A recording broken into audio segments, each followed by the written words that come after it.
Alors déjà, pour réaliser le tracé du bombus, il y a une première ligne horizontale qu'on doit tracer. À partir de cette ligne, on va prendre la longueur totale du bombus, la longueur totale. Dans notre cas ici, c'est 70, on va le reprendre 2 fois. La longueur totale, on va le matérialiser afin de tracer une ligne passant par ces 2 points. Bien évidemment, une droite passe par 2 points. Donc vous prenez par 2 fois la mesure totale de la longueur du bombus et vous reliez les 2 points à l'aide d'un traceur. Voilà. Donc à partir de la première ligne horizontale, on va descendre d'abord de 6 cm. Par la suite, on va prendre la ligne de la taille ici, la hauteur de la taille de la personne qu'on va matérialiser. Et en troisième lieu, la longueur totale qu'on avait déjà eu apprise. À partir de la ligne de la longueur totale, il faut remonter de 6 cm. D'accord, donc il faut soustraire 6 cm. 6 cm une fois. On va marquer 2 fois pour tracer une ligne qui passe par ces 2 points-là. Donc les 6 cm en réalité, c'est pour en fait la largeur des côtes. C'est-à-dire les bandes blanches ou noires qui restent en bas des bombus. Voilà. Donc là, ce sont les lignes qu'on est en train de tracer.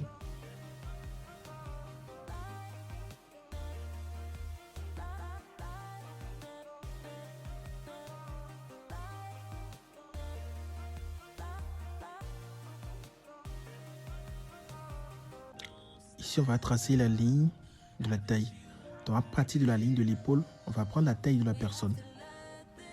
Par la suite, à partir de la ligne de l'épaule, on va descendre de 6 cm pour tracer la ligne de l'encolure qu'on trace à présent.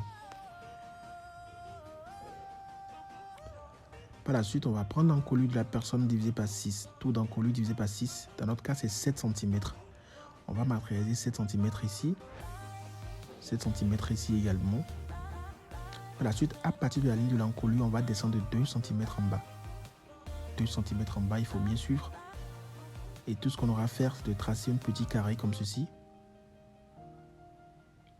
Et c'est terminé. Alors sur la ligne de l'épaule, on va matérialiser la carrure d'eau de la personne divisée par 2. On va matérialiser carrure d'eau divisée par 2. Dans notre cas, ça fait 24 cm. Carrure d'eau divisée par 2.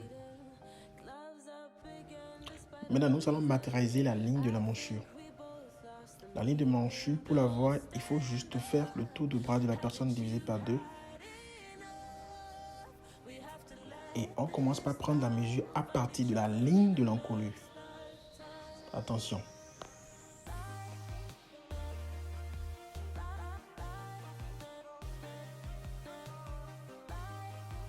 Donc une fois encore, pour déterminer la ligne de la manchure, vous prenez le tour de bras de la personne divisé par 2. Mais vous commencez à prendre ces mesures à partir de la ligne de l'encolure, cette ligne-là. Mais si vous avez la manchure de la personne, vous prenez le tour de la manchure divisé par 2.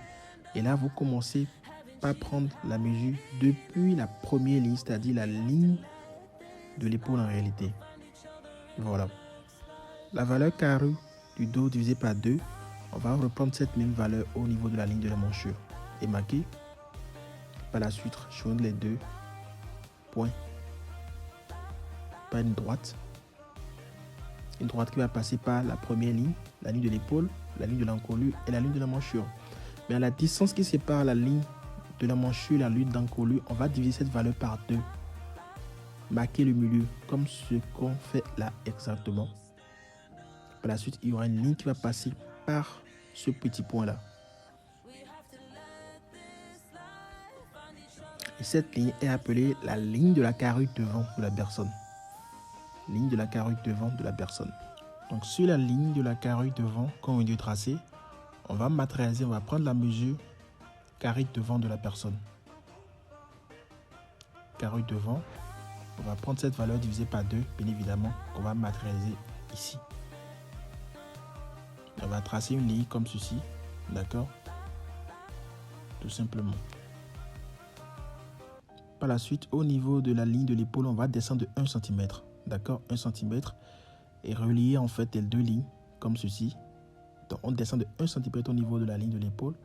Par la suite, on va faire l'encolure comme ceci, comme on a l'habitude de le faire. D'accord? Voilà l'encolure. Avec le perroquet. Et voilà. On revient au niveau de la ligne de la manchure. D'accord? On va prendre le tour de la poitrine de la personne divisé par 4. La valeur qu'on va trouver, on va marquer ça. Exactement. Mais par la suite, il faut ajouter des valeurs de réserve qui peuvent aller de 5 à 4 cm selon le cas. D'accord? 4, 5, 6 cm au plus pour les anses. On va matérialiser les 5 cm. On va prendre ici pour les anses.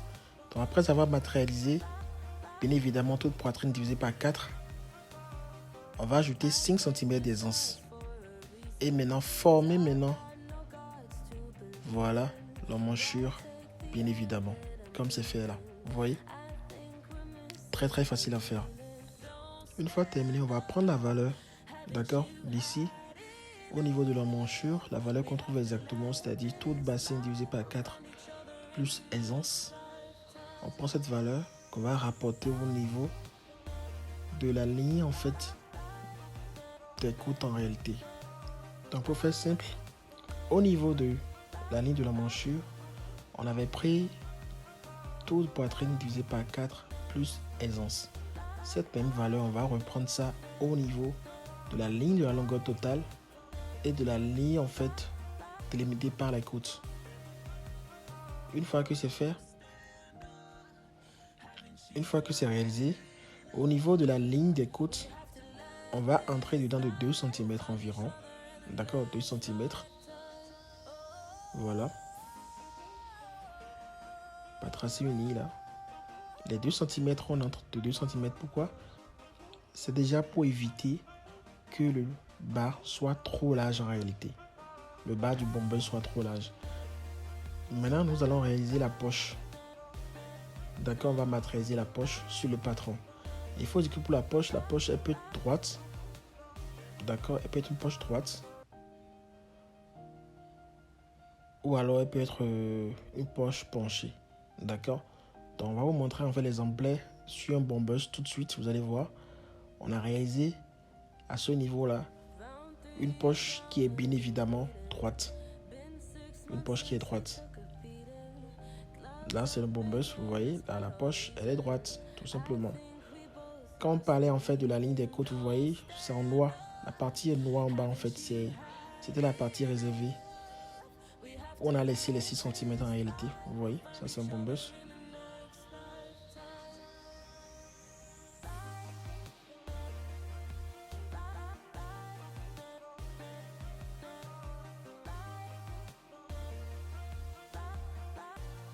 Pour réaliser la poche, on commence d'abord par entrer de 11 cm.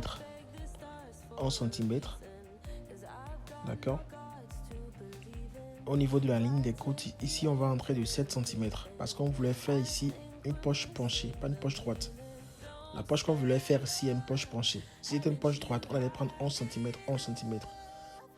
À partir de la ligne de la taille, on va monter de 2 cm. D'accord. Donc la poche va démarrer à 2 cm au-dessus de la ligne de la taille. Et la poche va mesurer 18 cm. D'accord. Donc voilà qu'on va matérialiser là. Donc là, c'est la limite inférieure de la poche. Et voilà, c'est tout simple en réalité. Donc je reprends rapidement. Au niveau de la ligne de la taille, on est entré de 11 cm. Au niveau de la ligne des côtes, on est entré de 7 cm. Par la suite, on est remonté à 2 cm en haut, au-dessus de la ligne de la taille. On a matérialisé la limite supérieure de la poche. D'accord. Et on a pris 16 cm à partir de la ligne de la taille, bien évidemment, vers le bas. D'accord. Pour matérialiser la limite inférieure de la poche. Et voilà, c'est tout.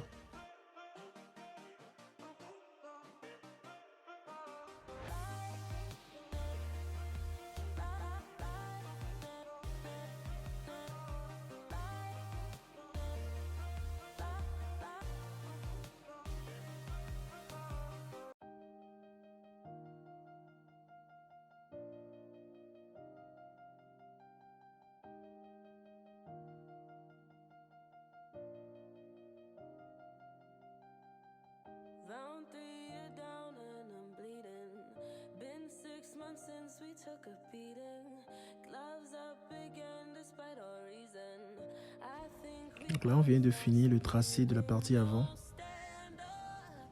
Maintenant, il va rester la partie dos qu'on fera. Là, nous avons posé notre patron avant sur du papier. D'accord? Dans un premier temps, on va tracer en fait la ligne de l'épaule d'abord. Ensuite, on va matérialiser la ligne en fait, les deux lignes en fait de la manchure. On va faire des points qu'on va tracer plus tard. Donc, on va tracer la ligne de l'épaule. D'accord? Il s'agira juste de photocopier, de matérialiser la ligne de la manchure, puis tracer également le côté, genre le bord. Vous voyez comme c'est fait là. On va dessiner également un peu l'encolure. D'accord? On va faire l'encolure. Maintenant, par la suite, à partir de la ligne de l'épaule, on va prendre 7 cm. D'accord? 7 cm. Ça sera la ligne, en fait, la nouvelle ligne d'épaule de la partie dos. On va encore prendre 7 cm ici également.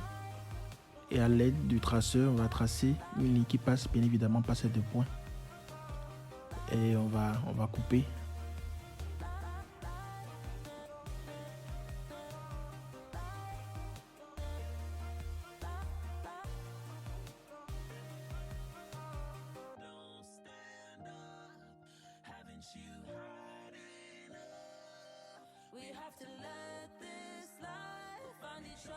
On va couper tous les surplus de patron. Tous les surplus de patron vont être coupés. Et voilà.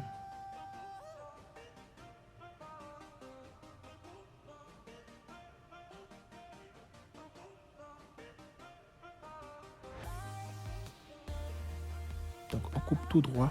On ne va pas couper avec la forme de la manchure. Attention. D'accord? On va couper comme c'est fait exactement. Par la suite, il faudra voilà, plier en fait. Il faut bien suivre en fait la manchure du dos sur la manchure devant, comme c'est fait exactement la même chose.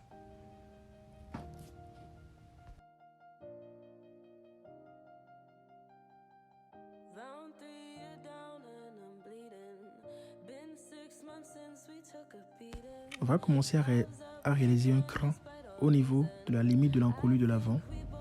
Dans un premier temps, on va réaliser également notre cran au niveau de la limite de la manchure avant également. Après, on matérialise la limite de l'épaule avant. Il faut bien suivre et faire exactement les mêmes choses. D'accord? Donc, on reprend la limite qu'on avait tracée tout de suite, le cran qu'on avait réalisé en réalité. Donc, à l'aide du cran et à l'aide de la limite qu'on vient de tracer, on va réaliser la manchure du dos. D'accord? Mais il faut laisser 1 cm près. Il ne faut pas venir totalement au niveau de la limite qu'on avait tracée. Il faut laisser la limite en fait de 1 cm plus haut. D'accord? On va vous expliquer pourquoi on le fait ainsi. Et après, on va couper. Donc, pour réaliser en fait l'encolure du dos, vous avez bien suivi. On a d'abord réalisé un cran en fermant l'épaule. D'accord? Après, on a matérialisé la limite de l'épaule. Et à l'aide du perroquet, on a tracé la courbure en laissant 1 cm, en allant 1 cm plus haut. Et c'est tout. Ici également, on avait marqué une limite. Vous vous rappelez, il y avait un cran qu'on avait fait. On matérialise en fait le cran qu'on vient de réaliser. Par la suite, on avait tracé les lignes en fait de la manchure. Vous vous rappelez, n'est-ce pas? Voilà. Donc, on va retracer cette ligne-là avec une droite. Là, notre ligne a été tracée. D'accord? Maintenant, il s'agira de prendre la carrure du dos. Carrure dos divisé par 2, la valeur qu'on trouve. On va matérialiser cette valeur ici. D'accord? Le faire également ici, carrure du dos divisé par 2. Après, on va prendre à l'aide d'un traceur. On va tracer la distance qui quitte là jusque vers le haut. D'accord? Voilà. Maintenant, on va mesurer la distance. Regardez bien là, on place le centimètre de là à là. D'accord? La distance divisée par 2. On va trouver le milieu. Et donc là, le milieu, en fait, elle va représenter ici la ligne de la carrure. D'accord? Un peu comme ce qu'on avait fait au niveau de l'avant, on le fait également pour le dos. Mais ici, ça se fait la carrure du dos ici en réalité. Carrure du dos divisé par 2, la valeur qu'on va trouver, on va matérialiser ça ici. À partir de la ligne de la carrure du dos, on va descendre de 1 cm vers le bas. D'accord? Donc on va descendre de 1 cm vers le bas. Qu'on va matérialiser.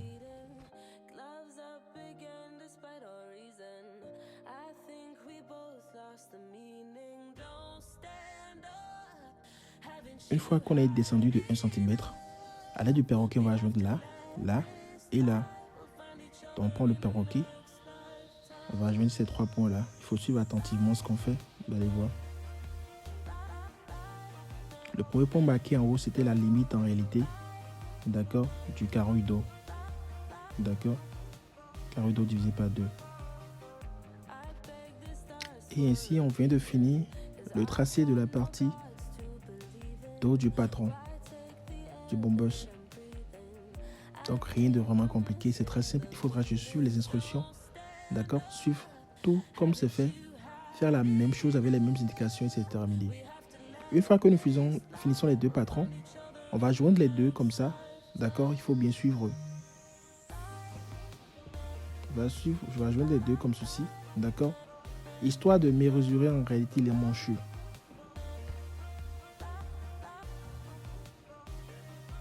Donc on va superposer les 2 à 1 cm près et mesurer la manchure en réalité. Exactement comme ça se fait là. Voilà. Donc on superpose les 2 patrons, d'accord, par l'épaule bien évidemment, en superposant les uns à 1 cm, les uns sur les autres à 1 cm près.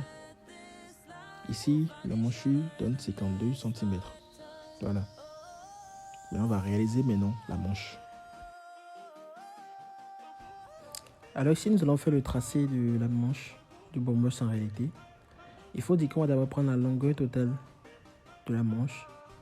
Une fois qu'on a pris la longueur totale de la manche, on va ajouter 2 cm à la longueur totale de la manche. Donc on va ajouter 2 cm à la longueur totale de la manche. C'est important, il ne faut pas l'oublier. Une fois qu'on a matérialisé la longueur totale plus 2 cm, on va matérialiser ce qu'on appelle la tête de manche. Je crois que vous le savez tous ici. La tête de manche, pour l'avoir, il faut faire le taux de poitrine divisé par 8. Donc on va matérialiser. Là, on vient de matérialiser tout de suite notre tête de manche. Par la suite, on a matérialisé la longueur totale. Et ce qu'on va matérialiser également, c'est le niveau du coude en réalité. D'accord? La ligne du coude. Pour ça, vous pouvez prendre la longueur totale de la manche longue divisée par 2. D'accord? Tout simplement. Une fois qu'on a fini de matérialiser les divers niveaux, on va juste prolonger. Là, c'est la ligne du coude. D'accord? Là, c'est la tête de manche à ce niveau-là.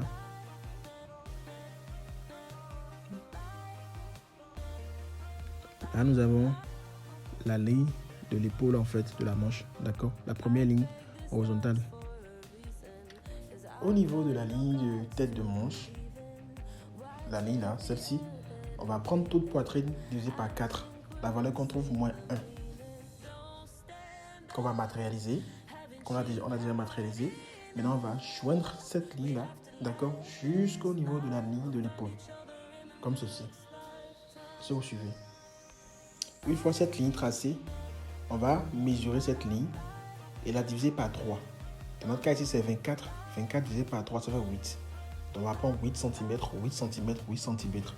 Je crois que c'est le même procédé qu'on fait habituellement pour les manches. D'accord? On va matérialiser 8. Et 800. Donc, on divise en fait cette ligne-là divisée par 3 en 3 parties égales. C'est très important. Une fois que c'est réalisé, on va délimiter avec de petites lignes. Vous faites exactement la même chose que ce qui est fait. Vous faites de petites lignes, voilà, c'est bien délimité.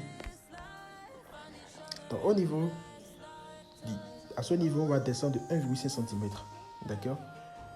Et là, on va monter de 1 cm. Voilà. Donc, on descend de 1,5 cm. Moyennant 2, ça va dépendre. Là, on va monter de 1 cm. Maintenant, à l'aide d'un traceur, on va joindre les 2 points. Les 2 points. Donc, 1 cm vers le haut de l'autre côté. On descend de 1,5 cm vers ce côté-là. Mais à l'aide du perroquet, on va tracer les encolures des 2 emmanchures. Emmanchure avant et emmanchure dos. Il faut dire que les 2 emmanchures sont bien évidemment différents. On va commencer par tracer la courbe de l'emmanchure du dos, d'accord, en reliant juste les points tout simplement. Vous voyez exactement, vous faites la même chose comme c'est fait là, vous voyez. Là, on va descendre légèrement un peu, prolonger un peu vers le bas. Vous suivez. Maintenant, on va faire la courbure maintenant à partir du deuxième point qu'on avait marqué. Voilà, comme ceci. C'est rien de compliqué, très très simple en réalité. Donc on va juste un peu corriger les courbures. Voilà. Exactement. Voilà. Ça c'est la courbure de la manchure du dos. Maintenant pour la courbure de l'avant, on va poser comme ceci. Vous voyez? Voilà, on va juste relier comme ceci, tout droit. Vous voyez? Donc les deux ont le même début, mais après ils vont se séparer. L'autre est tout droit vers le bas, l'autre est incliné. Maintenant, on va faire une petite courbure. Il suffit juste de bien poser, de trouver l'angle en fait de courbure, de perroquet, et voilà, c'est chose faite. Voilà. Donc là, nous avons les deux emmanchures, d'accord? L'emmanchure avant qui est plus creusée en dedans et l'emmanchure du dos qui est plus sortie dehors. Voilà.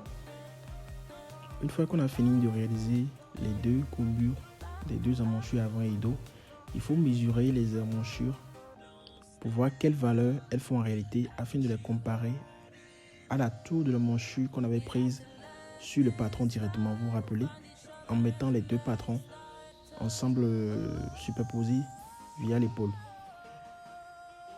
Donc là, on va prendre d'abord le tour de la manchure avant, puis après le tour de la manchure dos. Il faut le faire délicatement en bougeant votre centimètre ainsi. Une fois qu'on le fait, on va le comparer à la valeur qu'on avait trouvée, d'accord, de l'autre côté. Pour la manchure qu'on avait prise directement, d'accord, en superposant les deux patrons avant et dos. Quand on compare les deux valeurs, il faut que la variation soit de plus de 2 cm, soit de plus ou moins 2 cm. Ici, notre emmanchure, lorsqu'on avait mesuré sur le patron, c'était 52 cm, vous vous souvenez. Ici, actuellement, après avoir mesuré l'emmanchure avant, la courbure de l'avant, la courbure du dos, on a additionné les deux, on a trouvé 51 cm. Donc la variation est de 1 cm, il n'y a pas de problème, c'est acceptable.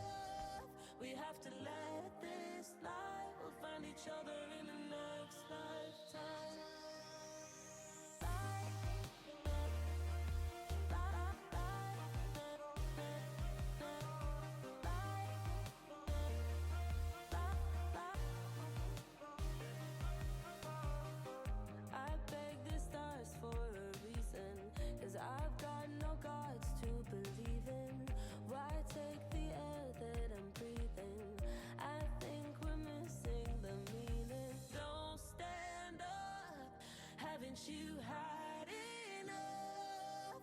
We have to let this lie. We'll find each other in the next lifetime.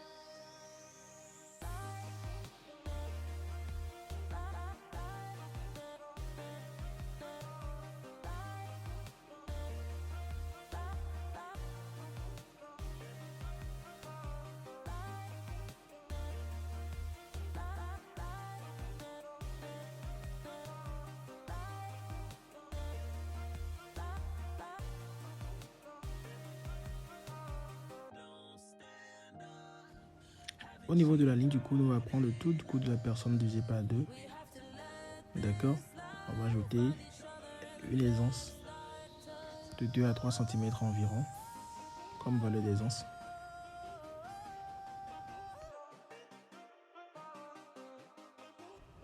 Par la suite, il s'agira de prendre la valeur du coude. D'accord? Ici, il faut faire une nuance. Vu qu'il y aura des élastiques qui seront au niveau des manches, d'accord, on va pas prendre le tour du coude comme ceci. Comme ça, c'est pas intéressant. Ce qu'on fera, c'est quoi? Ça va être très petit, ça va être compliqué en réalité. Donc du coup, voilà, vous prenez cette mesure à la personne, d'accord, à la cliente, au client, ou alors vous-même, vous prenez cette mesure-là, votre tour, d'accord, comme ceci. C'est ce qu'on aura à utiliser. Donc c'est la valeur trouvée ici qu'on va juste remettre ici aisément. Il faut dire que c'est pas que pour les bombers. Il faut dire que vous savez, il y a une élastique qui est au niveau des manches en réalité. Vous voyez? Donc du coup, si vous allez utiliser en fait le coup du poignet, ça va être très compliqué en fait pour la personne. de pouvoir mettre la main. Ce qui serait intéressant, c'est de prendre le tour, d'accord, des 5 doigts.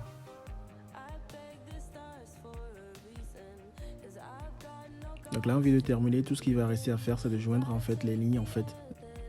Dans un premier temps, on va joindre les lignes qui passent par le coude et le poing en ligne droite. Par la suite, on va prendre la règle de garde et joindre la ligne à la manchure, comme ceci. Donc vous posez ça très bien comme ceci, pour bien faire la courbure, voilà.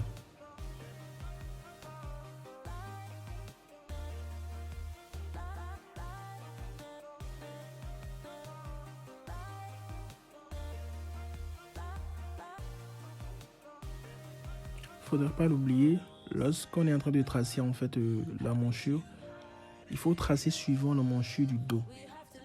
D'accord, la manchure du dos, parce que la manchure du dos est plus sortie, d'accord, en dehors. Donc une fois qu'on aura tout tracé, on pourra maintenant tracer la manchure du devant. Vous voyez, comme ceci.